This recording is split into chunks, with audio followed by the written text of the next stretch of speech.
அனைவருக்கும் வணக்கம். சிம்மராசினியர்களுக்கு நிகழ இருக்கும் சூரிய பயிற்சி என்ன மாதிரியான நன்மைகளை எல்லாம் ஏற்படுத்தி கொடுக்க இருக்கு, கிரக நிலைகளின் ரீதியாக அமையிருக்கும், சாதகங்கள் என்ன பாதகங்கள் என்ன, மேலும் என்ன மாதிரியான முன்னேற்றங்கள் எல்லாம் உங்களுடைய வாழ்வில் ஏற்பட இருக்குது. சிம்மராசினியர்களை பொறுத்த வரைக்கும் உங்களுடைய வாழ்வில் ஏற்பட்டு கொண்டிருக்கும் துன்பங்கள் அனைத்தும் சூரியனை கண்ட பனி போல் விலகக்கூடிய ஒரு தருணமா இந்த சூரிய பயிற்சி அமைஞ்சிருக்குதுங்க. அந்த வகையில சூரிய பகவானை பொறுத்த வரைக்கும் புதனுடைய ஆட்சி வீடான மிதுன ராசியிலிருந்து சந்திரனுடைய ஆட்சி வீடான கடக ராசிக்கு பயிற்சி ஆகிறாருங்க. இதன் காரணமாக உங்களுடைய வாழ்வில் குடும்ப சூழ்நிலை ரீதியாகவும் உத்தியோகம், தொழில், வியாபாரம், கலைத்துறை, அரசியல் துறை, மாணவ மாணவிகள், விவசாயத்துறையினர், பெண்மணிகள் என அனைவருக்குமே என்ன மாதிரியான முன்னேற்றங்கள் எல்லாம் ஏற்பட இருக்கு என்பது குறித்தான முழுமையான பதிவு தான் இந்த வீடியோல நம்ம விரிவா பார்க்க போகிறோம். அந்த வகையில சூரிய பகவானை பற்றி சற்று விரிவாக தெரிந்து கொள்வோம். சூரிய பகவானை பொறுத்த வரைக்கும்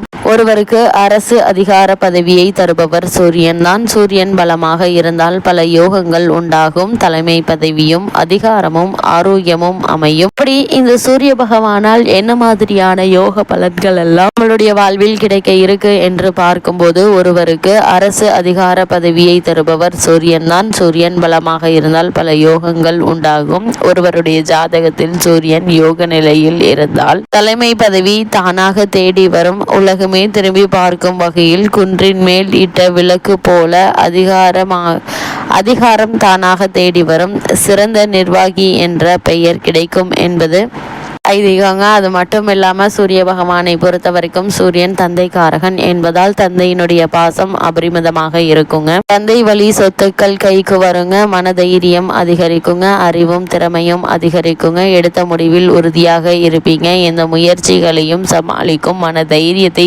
சூரியன் உங்களுக்கு தருவாருங்க. சூரியன் ஆத்மகாரகன், உடலுக்கும் உள்ளத்திற்கும் சக்தியை தருபவர் அவரே. ஜாதகத்தில் பலம் இல்லாமல் இருந்தால் உடல் உஷ்ணம் ஏற்படும். இதனால் சோர்வாக இருப்பார்.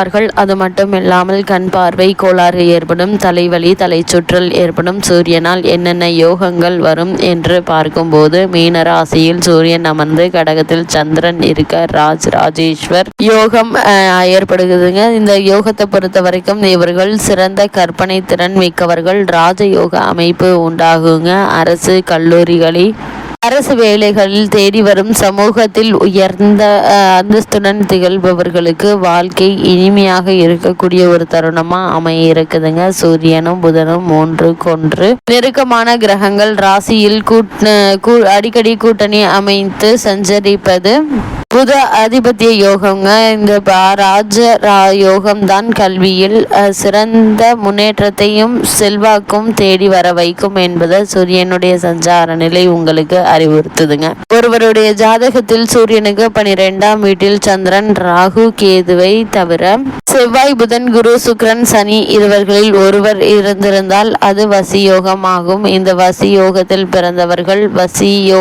பிறந்தவர்கள் இந்த அமைப்பில் பிறந்தவர்கள் அனைவரும் விரும்புவார்கள். இவர்கள் நல்ல குணம், நல்ல தர்ம சிந்தனை உடையவராக இருப்பார்கள். அரசாங்க ஊழியர் பதவி வேலை செய்யும் இடத்தில் தலைமை பதிவு என்பது பெற்று விளங்குவார்கள். இளமையான வார்த்தை பேசக்கூடியவர்களாக இருப்பார்கள். இந்த சூரிய பகவானை பொறுத்த வரைக்கும் ஜாதகத்தில் சூரியனுக்கு 2ஆம் வீட்டில் சந்திரன், ராகு, கேதுக்கள் தவிர மற்ற கிரகங்கள் இருப்பது வேசி யோக அமைப்பு. இந்த யோகம் உள்ளவர்கள் அழகானவர்கள், இனிமையான பேச்சாளர்கள், உணவுக்கு பஞ்சம் இருக்காது, உதவும் குணம் கொண்டவர்கள். 2இல் செவ்வாய் இருப்பது திடமான உடல் அமைப்பு ஏற்படும்.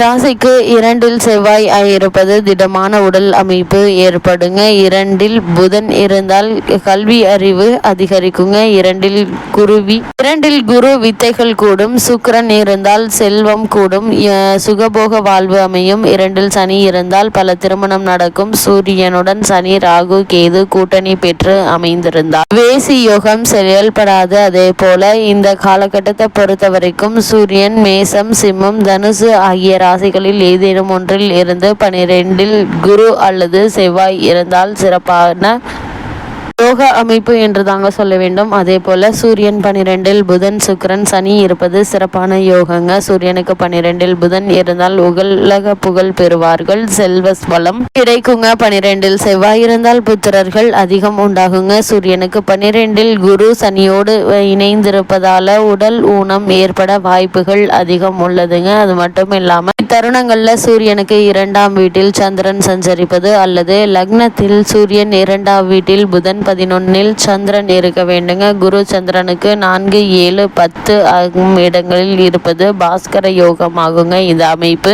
உள்ளவர்கள் தைரியசாலிகள், உயர்ந்த அந்தஸ்து கொண்டவர்கள், சகல சாஸ்திரங்களையும் கரைத்து குடித்த மேதைகள், மேடை பேச்சாளர்கள், செய்யும் தொழிலை சிறப்பாக செய்யக்கூடியவர்கள் என்று அர்த்தங்க. அது மட்டும் இல்லாம இந்த சூரிய பயிற்சி நிகழக்கூடிய தருணங்கள்ல சூரியன் உச்ச பெற்ற 2ஆம் வீட்டில் இருக்க சந்திரன் குரு 9ஆம் வீட்டில் இருந்ததால் இரவி யோகம். ஜாதகத்தில் இந்த அமைப்பு இருப்பவர்களுக்கு 14 வருடம் சூரிய லக்னத்திலிருந்து 10ஆம் வீட்டில் இருக்க 10ஆம் அதிபதி 3ஆம் இடத்தில் இருக்க சனியுடன் இணைந்திருந்த சாவி நல்ல ஒரு யோக அமைப்பு உண்டுங்க. இந்த அமைப்பு கொண்ட ஜாதகத்தாருக்கு 15 வயது முதல் சிறப்பான வாழ்க்கை அமையுங்க. தாமரை போன்ற கண்கள், அழகிய உடல் அமைப்பு இருக்குங்க. செல்வம் செல்வாக்கு அதிகரிக்குங்க. சூரியன் சந்திரன் இணைந்து மிகப்பெரிய யோகத்தை தருகிறது. ஒளி சிறகரங்களான சூரியன் சந்திரன் இணைந்து 1, 5, 9ஆம் இடங்களில் இருந்தால் ராஜயோகம். சந்திரன் அஸ்தம அடையாளம் இருக்க வேண்டுங்க. சந்திரன் ஆட்சி உச்சம் பெறுவது சிறப்புங்க.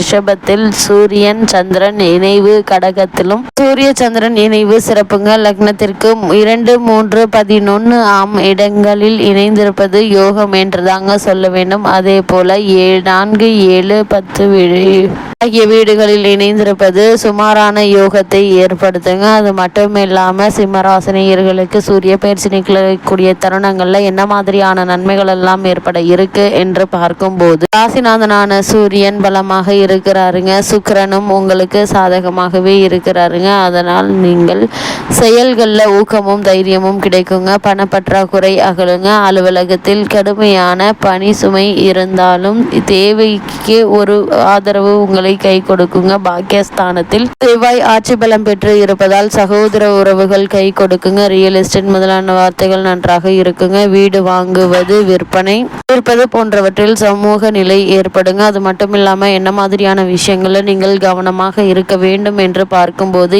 7ஆம் இடத்தில் சனி வக்ரம் அடைந்து இருப்பதால் மனைவியினுடைய ஆரோக்கியத்தில் கவனம் செலுத்த வேண்டுங்க. குடும்பத்தில் செலவுகள் அதிகரிக்குங்க. கணவன் மனைவி கருத்து வேறுபாடு ஏற்பட வாய்ப்புகள் இருக்குது. 8ஆம் இடத்தில் ராகு இருப்பதால் அலைச்சல்கள், பயணங்களையும் குறைத்துக் கொள்வது நல்லது. சுபகாரிய முயற்சிகள் சற்று தாமதப்படுவதற்கான வாய்ப்புகள் அதிகம் இருக்குதுங்க. தனுசு சிம்மராசி நேயர்களுக்கு கிரக நிலைகளின் ரீதியாக கூறப்படும் பரிகாரம் என்ன என்று பார்க்கும்போது, தினமும் காலை சூரிய நாராயணரை வணங்குங்க. எண்ணற்ற நன்மைகள் உங்களுடைய வாழ்வில் ஏற்படும் என்பதை கிரகங்களுடைய சஞ்சார நிலைகள் தெளிவாகவும் உறுதியாகவும் எடுத்துக்காட்டுது.